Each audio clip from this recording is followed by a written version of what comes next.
Hey, it's me, MLB. Here is the top Delinquent, chapter 32, and this one is titled Under the Moonlight, Under the Stars. Turns out that in that fall, Iida had broken the rest of his arm at the fracture point and needed to have it splintered and cast by the doctor. So when he turned up to the celebration later that night, he had a beautiful tailored suit with cast and sling. He arrived before you did, obviously, keen to see you when you entered. Has Yin been announced yet? Iida asked his brother, sidling up to him to whisper the question. Not yet, dear brother. You are still in time to see your girlfriend arrive, Tensei teased in a whisper, a devious, cheeky smirk pulling at his lips. You make such candid remarks, Iida spluttered, his cheeks rosy red with embarrassment. Tensei chuckled and grabbed a flute of expensive champagne as one of the waiters casually strolled through the throngs of people who had gathered for the celebration. Miss Lin, are you quite ready for your reveal? A stout butler asked with airs as he pompously entered the waiting chamber. You were sat down on a footstool with your feet up on the stool, knee up with one elbow resting on your leg, as your cheeks slumped into it, the beautiful dress that you had been forced to wear all crinkled around your legs. Good heavens! The man cried when he saw how unladylike you were sitting. Please, miss, I implore. Did you say reveal? You asked in a dead voice. Don't tell me it's like some Cinderella-type BS where I have to walk down the stairs to thousands of waiting people and have my name announced. Yes, that is precisely what a reveal is, but in much more dignified terms, the butler replied. Now, Master Tensei Iida will be attending your reveal to introduce you to the esteemed attendees, the butler continued. He asked that he may be the one to present you.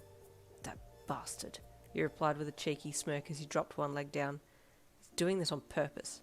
I beg your pardon, madam, the butler scoffed, offended on behalf of Tensei. Nah, he's cool, but he's definitely doing this to make his brother jealous. Just then Tensei arrived in the doorway and burst out laughing when he saw how you were sitting on the footstool. You know there's a perfectly comfortable chair behind you, yeah? He said as he continued to chuckle to himself. You glanced back at the chair and shrugged. Yeah, what of it? You deadpanned. This is more comfy. I'll be honest, at first I wondered what the heck Iida was thinking when he brought you home, but now I can see your charm, Tensei said with a smirk as he walked over and extended a hand to you. Come on, Queen, you have a ball to attend. This is whack as hell, you whispered to yourself as you begrudgingly took Tensei's hand and let him lead you to the door. Okay, so there will be some fanfare music, then all will go quiet and someone will announce your name, then that's when we start walking down the stairs. Tensei whispered to you as you both walked side by side down to the hall. Do I have to smile? You grunted with a scowl on your face. No, you're welcome to look just like you killed a man, Tensei replied with a whisper, because I know that with one look you'll have killed Iida. Can you stop? You hissed with embarrassment. You're the devil. Tensei chuckled again and linked your arm in his as he neared the top of the stairs, nodding to someone across to the opposite side where he and you were stopped. Suddenly loud music from the live band played, and everybody stopped to see why the sudden tune had started up.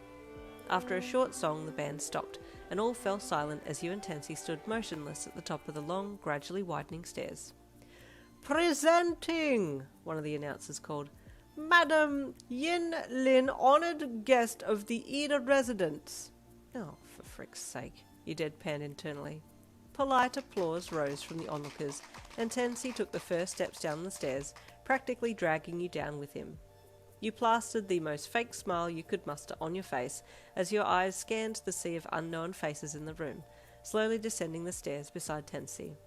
In that moment you had forgotten all about Iida, and you just wanted to die on the spot, but unfortunately death would have to wait. Well done, Madam Yin Lin of the Iida residence, Tensei quipped slyly as he walked you over to someone in a suit. You're such an asshole, you hissed with an equally sly look on your face.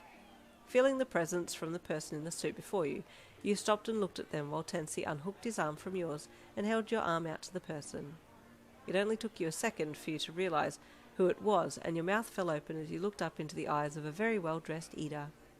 Whoa, you said with surprise. You scrub up all right? Yin, you look superb, Iida whispered bashfully, the blush on his face a dead giveaway as to how he was feeling inside. Stop using big words, you berated playfully. Do we have to be here? Can we go somewhere else? Iida nodded and gently took your hand in his good hand and started for the back door, weaving between people as he took you away from the crowds. Tennessee watched with amusement as his little brother whisked you away. He really likes her, he thought with a soft smile. I hope they work out. Wow, that was terrifying. Let's never go through that again, you said jokingly to Iida once you had gotten a fair distance from the house and were headed out underneath the covering of fairy lights. The softly twinkling, Ayama jokes, lights were strung up between the trees and poles, making a canopy of soft yellow lights as you walked under. Iida hadn't said anything yet, and just quietly led you down to a clearing that had a beautifully lit water fountain in the middle of it. Hey, you okay? You asked gently, noting a stiffness in the air. You haven't said anything since we got outside. What's wrong?